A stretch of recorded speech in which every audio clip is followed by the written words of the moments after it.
to be the spring season. Yeah. But anyway, what's going on with your textiles here? Brooklyn Tex Deli Spread, 8 of the streets, HD. And listen, we outside somewhere in Brooklyn, about to go pick up a, you know what I mean? And then, yeah, but besides all that, listen, this Jay-Z stuff, right? What Jay-Z did when he spoke on rap battles was wake some people up like me, right? And one of the things that I noticed is that I forgot. I completely forgot. I lost track. I lost thought. I forgot what I was doing this for. I really forgot. I completely forgot. And I almost dropped something. I almost completely forgot. I think I can jog my mind to remember. What was it? Oh, I remember now. The thing that I remember is that I think that if guys want to get it shaken at battle rap, use the battle rap platforms, the Smack URLs, the King of the Dots, the RBEs, the Black Diamond. Use these platforms, right? I Battle League, wherever you want to battle at, right? Make your own, the rooftop, whatever, right? Because that's a part of the sport. I remember a battle that took place back in the day that is not mentioned, has really not been mentioned that much, but it was pivotal in a career of an OG legend, living legend, by the name of Master Ace. Now, you may not know this story, right? So I'll just put it out there real quick, some of it, to the best of my remembrance for the most part. Master Ace was known as a guy who was on the symphony. And one of my favorite songs from Master Ace was Sitting on Chrome. I came up in the era where I would come home from school, put on Video Music Box, right? We'd have to tune the channels to channel 31. Boom. On channel 31, New York accent, like New York TV, like, you know? And Uncle Ralph is on there, Ralph McDaniels. And the Sitting on Chrome video would play. And I just thought it was so ill because I'm looking at the video and I'm like, yo, dude, it's like in East New York, Brownsville. But the sound of the music is something like out of the West Coast, right? Sitting on Chrome, baby. Right? So I knew Master Ace from that. So fast forward to a show that I'm attending, right? That was put on for Big Daddy Kane, right? At BB King's. Now, some of you know the story. I still speak to some of my guys who were in this event. I remember a rapper, entertainer, performer by the name of Poison Pen, right? Y'all know Poison Pen from the battle rap world. He was standing right next to me, right? Me and Poison Pen were together. What's going on Allen's Gaming? What's good, right?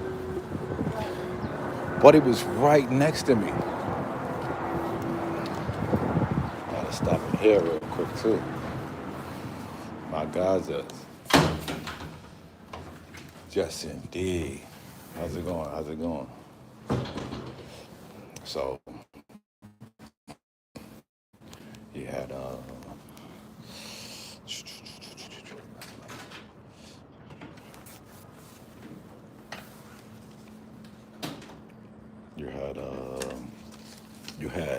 I had to be a little quiet.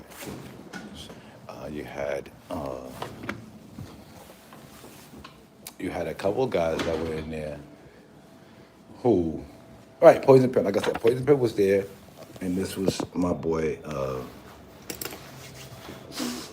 Big Daddy Kane was performing, right? So Big Daddy Kane was performing.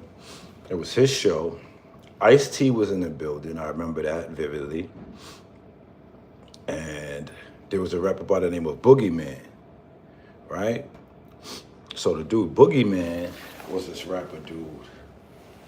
Do I play video games? This is a video game. Everybody plays video games, right? But only the successful like to admit it. So this guy, the Boogeyman, was like a Brooklyn dude, but he was from like Virginia or somewhere. He was written up in the Source magazine, like new hype, new artist, or whatever the case may be. And Boogeyman gets on stage and he's like, yo, your man, Master Ace, he ain't no legend. He just an old head that used to rap. He on it like that. Now, mind you, Big Daddy Kane is one of the Boom Symphony, you know, this is the Mr. Magic All Juice Crew. Master Ace is in the building. The boy Boogeyman, I don't know him from nowhere. All I know is from in the Source magazine. I see the little write-up, whatever. Never heard a song, nothing. But he was braggadocious, cocky. He came on stage like, yo, this Master Ace dude, he not like that, whatever. But it seemed like there was something that was bubbling for a little minute, maybe, or maybe just on the side of dude, Boogeyman, and maybe he was just trying to pick a herb, right? Or so-called, right? Respectfully, like, you know, that's a term for like, you just point somebody out, you just go at it, just to try to get yourself established. So he might have thought it was sweet with Master Ace. So Master Ace gets on stage, and Master Ace is like, yo, who's that? Melanie? Markham? Why you want me to shout you? Are you a bot? You just subscribe? Salute to you, Melanie. Like my hair? Appreciate you. Where you typing in from? If you're on here live, where you typing in from? Right? So, you got Ice-T in the building. You got the Juice Crew in the building. You got this artist say he's from Brooklyn, but the Source magazine lists him for being out of town, named Boogeyman. He's in the building. Boogeyman gets on stage and tries to disrespect Master Ace. When Master Ace gets on stage, Master Ace has on some like army fatigue stuff. He's brolic now, he's strong, and he's like, yo, dude is dead. Like, I'm gonna destroy him. He's got like mask on and all that. So, you know, we hype. We like, oh, Master Ace, he finna battle dude. Now check it, right? I love Master Ace. Master Ace, every time I see him, I acknowledge him, show him love.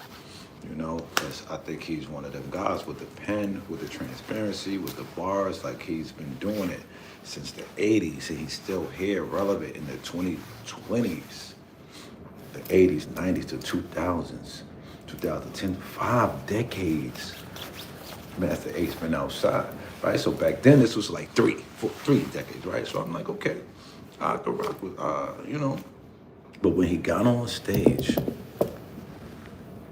boy, he had the headphones on, and they was supposed to battle him and dude was throwing shots at him, la la la. But Big Daddy Kane said, yo, this shit can't happen till after my show is over with, right? Whose message is being held in review? Somebody says, Glock, bum ass nigga. What up, Glock? Salute to you. I'm gonna show this message, show the world how beautiful your thinking is. Well, I hope you like the video too, and share it with some of your other people who feel like you. Appreciate you. Definitely appreciate you too, Melanie, for popping out. You know. So yeah. So Master Ace is on stage. The Boogeyman is on stage. Ice-T is trying to have this battle pop off. Big Daddy Kane like, y'all gotta wait till the end of my show. Like, when my show done, y'all can do whatever y'all want to do. So Big Daddy Kane did his thing, rocked out. Then here comes this battle.